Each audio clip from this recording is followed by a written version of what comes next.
جنگ ہرمجدون کی تفصیلات اسلام، عیسائیت اور یہودیت کے ہاں موجود ہیں، اور یہ سب تفصیلات اس طرف اشارہ کر رہی ہیں کہ روئے ارضی پر ایک نہ ایک دن آخری جنگ ہونے والی ہے جو زندگی کے اختتام یا قیامت کے آغاز کا باعث بنے گی۔ قرآن پاک کی سورہ محمد صلی اللہ علیہ وسلم کا مفہوم ہے، اب تو یہ لوگ قیامت ہی کو دیکھ رہے ہیں کہ ناگہاں ان پر آن واقع ہو،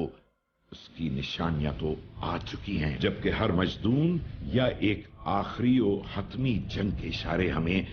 بیشتر احادیث میں نظر آتے ہیں۔ ایک حدیث نبوی صلی اللہ علیہ وآلہ وسلم ہے، اس ذات کی قسم جس کے ہاتھ میں میری جان ہے، لوگوں پر وہ وقت آ کر رہے گا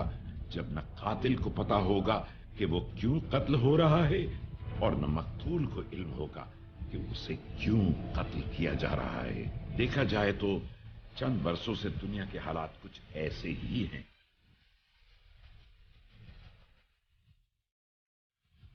تمام تر ثبوت و شواہد کے دعووں کے باوجود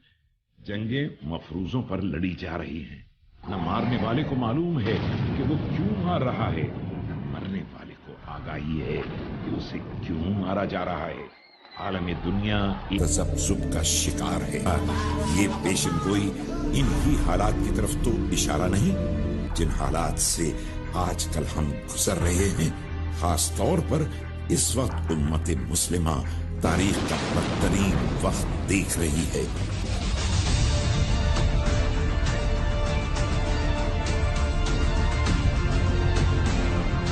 ایک حدیث مبارکہ میں ملتا ہے کہ تمام قوتیں متفقہ طور پر امت مسلمہ پر ایسے ٹوٹ پڑیں گی جیسے کھانے والے ایک پیالے پر ٹوٹ پڑتے ہیں۔ نبی کریم صلی اللہ علیہ وسلم نے ارشاد فرمایا کہ قرب قیامت میں میری امت پر تمام اطراف و اکناف عالم سے افواج حملہ آور ہوں گی، اور فرمایا کہ کیفیت یہ ہوگی کہ مسلمان خس و خاشاک کی طرح سے بہا دیے جائیں گے۔ جب صحابہ نے پوچھا کہ یا رسول اللہ صلی اللہ علیہ وسلم کیا ہماری تعداد اس وقت کم ہوگی؟ فرمایا نہیں، بلکہ تمہارے اندر وہن پیدا ہو جائے۔ پوچھا گیا یہ وہن کیا ہے؟ فرمایا حب الدنیا و کراہیت الموت، یعنی دنیا کی پسندیدگی اور محبت، اور آخرت اور شہادت کی ناپسندیدگی۔ یہ دو امراض ایسے ہیں کہ جب کبھی امت میں یہ مرض پیدا ہوں گے تو امت پر تباہی اور بربادی مسلط کر دی جائے گی۔ یہ حدیث خصوصی طور پر قرب قیامت میں ہونے والی ان جنگوں کی طرف اشارہ کرتی ہے کہ جس میں اس بات کی وضاحت کی گئی کہ تمام اقوام عالم مل کر ہم پر حملہ آور ہوں گے۔ دور حاضر میں اسے نیٹو فورسز سے تعبیر کیا جا سکتا ہے۔ دیکھا جائے تو آج مسلمانوں پر ایسا ہی وقت آیا ہوا ہے۔ افغانستان، عراق، پاکستان اور فلسطین اور شام کی مثالیں ہمارے سامنے ہیں جن پر نیٹو اور اسرائیل کی افواج اسی طرح ٹوٹ پڑ رہی ہیں جیسے بھوکا کھانے کے برتن پر ٹوٹ پڑتا ہے۔ عقائد میں بھی یہ شامل ہے کہ آخری زمانے میں اس طرح کی ایک جنگ ہوگی، عالمی ایک جنگ چھڑ جائے گی، چونکہ عہد جدید کے اندر بھی باقاعدہ ہمیں کچھ روایات ملتی ہیں کہ جس کے اندر جو ہے بیان کیا گیا ہے کہ آرمیگڈن کے اندر جو ہے وہ یہ جنگ چھڑ جائے گی، اور ان کے نظریے کے مطابق بھی یہ ہے کہ حق اور باطل کا ہی معرکہ ہوگا۔ اصل میں یہ بات پلٹتی ہے اس منجی آخر کے حوالے سے کہ آخری زمانے میں ایک منجی آئے گا کہ جو انسانوں کو نجات عطا کر لے گا، ظلم و ستم سے ان کو چھٹکارا عطا کرے گا۔ تو یہ تصور دنیا کے ہر قوم کے اندر، ہر قوم و ملت کے اندر جو ہے پایا جاتا ہے، مسلمانوں کے اندر بھی ہے، کرسچنز کے اندر بھی، اور اسی طرح یہودیوں کے ہاں بھی پایا جاتا ہے۔ البتہ یہ اور بات ہے کہ ہر قوم اور ملت کے لوگ اپنے ہی مخصوص عقائد کی بنیاد پر کچھ خاص لوگوں کو منجی قرار دیتے ہیں اور حق کا نمائندہ قرار دیتے ہیں۔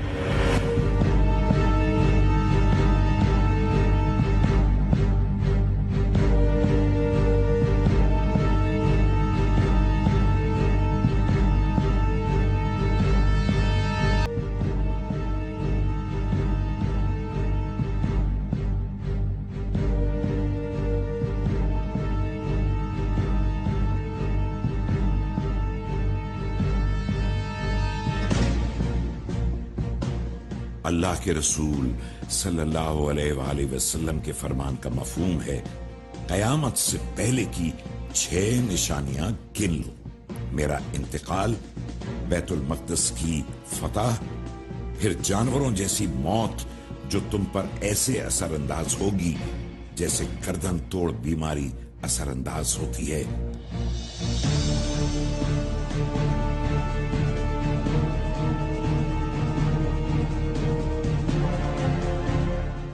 مال کا پھیلاؤ، یہاں تک کہ ایک آدمی کو 100 دینار دیے جائیں گے پھر بھی وہ ناراض ہوگا۔ پھر ایک فتنہ کھڑا ہوگا جو عربوں کے گھر گھر میں داخل ہو جائے گا۔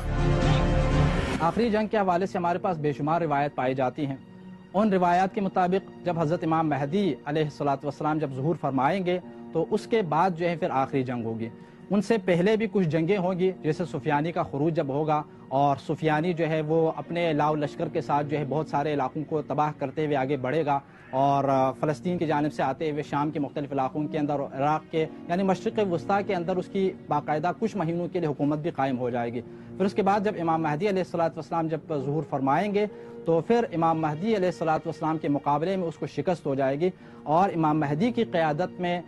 وہ آخری جنگ ہوگی۔ حضرت عیسیٰ علیہ السلام بھی اس وقت ظہور فرمائیں گے، اور حضرت عیسیٰ علیہ السلام اور امام مہدی علیہ السلام دونوں مل کر جو ہے بدی کے خلاف اور شر کے خلاف جنگ کریں گے، اور اس کے بعد پوری دنیا کے اندر حق اور توحید کا غلبہ ہو جائے گا۔ پھر تمہارے اور بنو اصغر یعنی اہل روم کے درمیان صلح ہوگی، پھر وہ بے وفائی کریں گے اور 80 جھنڈے لے کر تم پر چڑھائی کریں گے،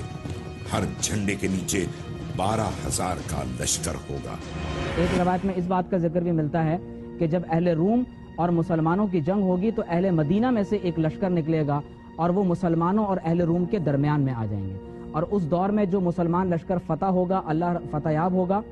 اللہ رب العزت اسے قیامت تک آنے والے زمانوں کے لیے فتح اور کامیابی عطا فرمائے گا، اور جو قوم اس دور میں مسلمانوں کو چھوڑ کر فرار ہو جائے گی، اللہ تبارک و تعالی انہیں ذلت اور رسوائی میں مبتلا کرے گا، اور ایک قوم وہ ہوگی جو شہید ہوگی، فرمایا وہ افضل الشہداء ہوگی۔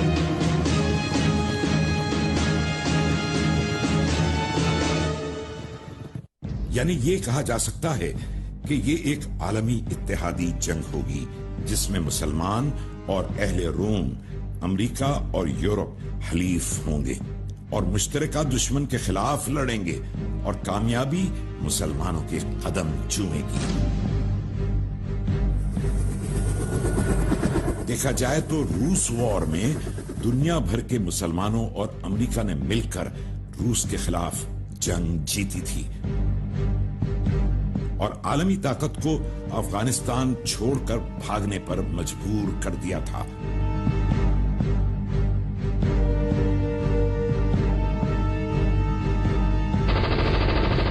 لیکن قسمت کی ستم ظریفی دیکھیے، آج کی تاریخ کا سپر پاور بھی اسی میدان میں جنگ کرنے اتر آیا ہے جس میدان نے اس سے پہلے کے سپر پاورز کا شیرازہ دور دور تک بکھیر کر رکھ دیا تھا۔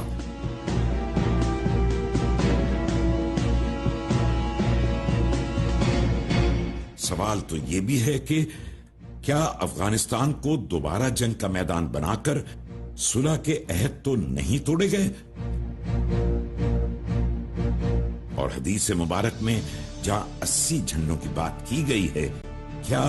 وہ 80 ممالک کی علامت ہے؟ یہ ان حدیث میں شامل ہے جو امام مہدی علیہ السلام کی آمد سے پہلے اور آخری جنگ کے عنوان میں ہے، اور ہم دیکھتے ہیں کہ آج عرب کے درمیان جو آپس میں اختلافات واقع ہوتے جا رہے ہیں،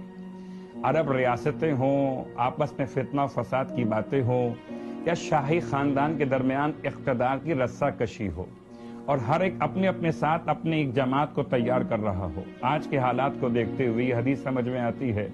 کہ ہر پرچم کے ساتھ 80 پرچم کی بات کی جائے اور ہر پرچم کے ساتھ افراد جمع ہو رہے ہیں، تو شاید یہ عرب ریاستیں جو تقسیم ہوئی الگ الگ ناموں سے، آج سے پہلے اگر غور کیجئے کہ زمانے صدر اسلام کے بعد سے عرب ایک اتحاد کی علامت تھے، اور آج ہم دیکھتے ہیں عرب کو کہ اپنے اپنے مفادات کے اعتبار سے الگ الگ انداز میں واقع ہوتے جا رہے ہیں۔ اللہ کے رسول کی حدیث کے اعتبار سے عرب کا یہ اختلاف، گھروں میں فتنہ و فساد، ہمیں اس آخری جنگ کی جانب لے جا رہا ہے، اس کی نشاندہی کی گئی۔ اگر ایسا ہے تو کیا مسلم ممالک ایک ہی وقت میں